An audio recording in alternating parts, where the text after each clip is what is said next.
Hello, everyone, and welcome to the first episode of a new series that I'm going to tentatively call Rail Transit Improvements, where I create new lines or concepts of lines, or maybe even BRT systems that will improve a city's infrastructure in transit.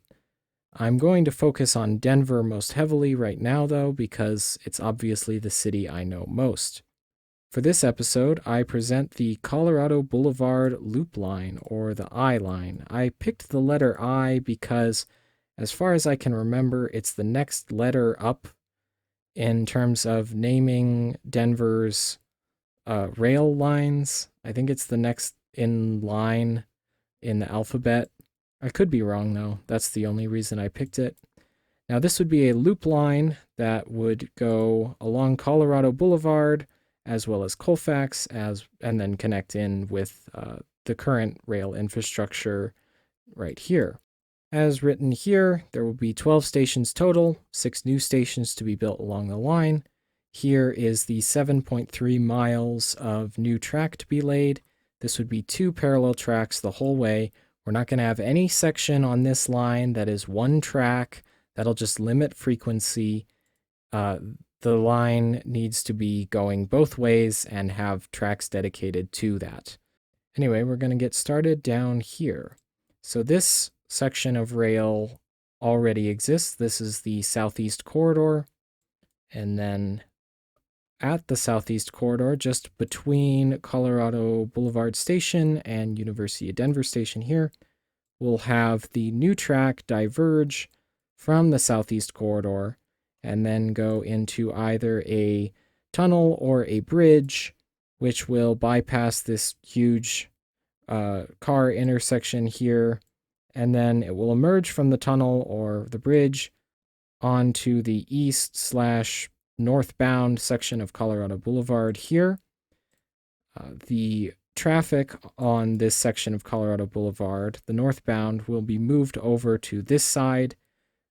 This will reduce Colorado from a 4-lane each way road to a 2-lane or 1-lane each way for the cars, and all the space freed up by this change will be dedicated to the new light rail. This is pretty much the same for Colfax up here, where beginning at Colorado Boulevard and heading west, half of Colfax will be dedicated to the new light rail, and this will reduce Colfax from a 2-lane each way plus a turn lane kind of strode into just a normal street with 1 lane per direction, 1 eastbound lane, 1 westbound lane of car traffic. This will just make the whole neighborhood a lot nicer. You have a lot less cars, a lot less congestion, and overall just an improvement to the area. This section of East Colfax is one of the more densely populated parts of Denver, and I feel it would really benefit from removing some of the old car infrastructure and in its place putting in really good, reliable transit infrastructure like this loop line.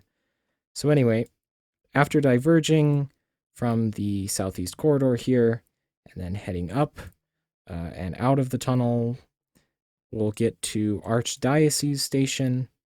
This is the first station on the line, and in the area's current state, probably one of the more unnecessary ones. This station could be put in after, but for now I'm going to include it because it's mostly just fields and parking lots around this area now, but in the future, this area could be developed really well into a transit-oriented development, could be a very important and very useful station. Next, we're going to continue up and to the next station, which is Belcaro. Belcaro Station will serve another area that's mostly parking lots right now, but would be very useful for transit-oriented development. It would also serve this neighborhood here, which it's named after, Belcaro, and will be right on the Colorado Front Range Trail and other biking infrastructure, so making it easier to bike to this new rail line. Plus, this whole area does have a lot of residential spaces and retail spaces, so people can take the train to all these stores here with the right pedestrian infrastructure around the station, making it walkable. This station would be very useful. And then just a few blocks north is the next station, which is the Cherry Creek East Station, which is just a few blocks over from the Cherry Creek Shopping Center. And this area is very transit oriented already, or at least walkable. It would serve this neighborhood over here, as well as the denser populated Cherry Creek to the west.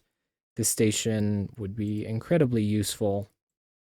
And now we're going to go up to the next one, which is 11th Avenue and Hale. I'm going to switch the map back here.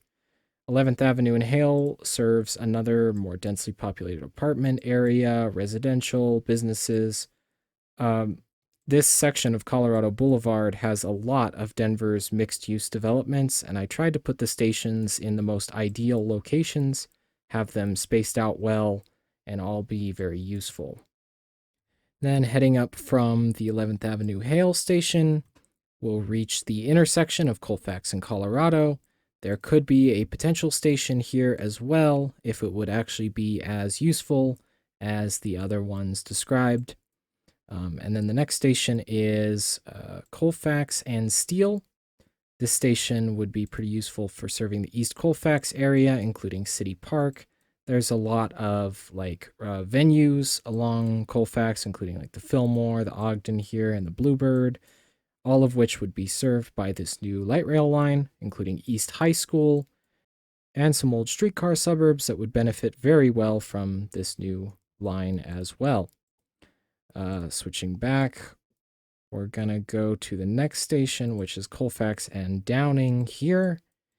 Another very similar to the last station, just in a nice area of the city that's very densely populated, filled with a lot of people that would use transit. And finally, the loop line continues to Civic Center Station, where it will connect in with this bus hub here, as well as the 16th Street Mall ride, and obviously the Colorado State Capitol. I have no idea why there isn't already some sort of light rail connection to this area of the city. It just seems like a no-brainer, as it's one of the most important sections of the city due to all the museums, the libraries, and the federal buildings located here. So having Civic Center transform into an important rail station, in addition to being an important bus station, would be incredibly useful. And now the loop line continues and then merges in with the downtown corridor just before Colfax at Auraria, and then can continue all the way back around. Or the loop line does also go clockwise, so this way. This whole line would be very efficient. It would serve a very densely populated area of the city, stations that are in their current state exceptionally useful in their location, but have the potential to grow and become even more useful. There's a lot of dense urban development here, and I feel like in the current state that Denver is in, light rail along this section would be one of the most useful light rail lines, useful lines in general on the entire Denver network. Not to mention the efficiency of a line like this. I feel like a loop line would be incredibly useful for travelers because I just like the concept of a loop line overall. It's just efficient. Speaking of efficiency, you gotta also have good frequency on your light rail line. So I feel like with the current setup that RTD has running, this light rail line should operate at 15-minute frequency at minimum through the whole day. And then during peak hours should go up to 7 to 10-minute frequency, hopefully even more frequent than that. And a reliable, frequent line like this would really bring people in to use it. Plus, connecting these areas such as Capitol Hill, Belcaro, Cherry Creek, these are all very important areas of the city that would benefit massively from new transit. In the state that Denver is currently in, this would be probably one of the most useful, if not the most useful line on the network right now. But anyway, that is all I have for today. Thank you for watching, and I will see you in the next one where I plan another line to somewhere else.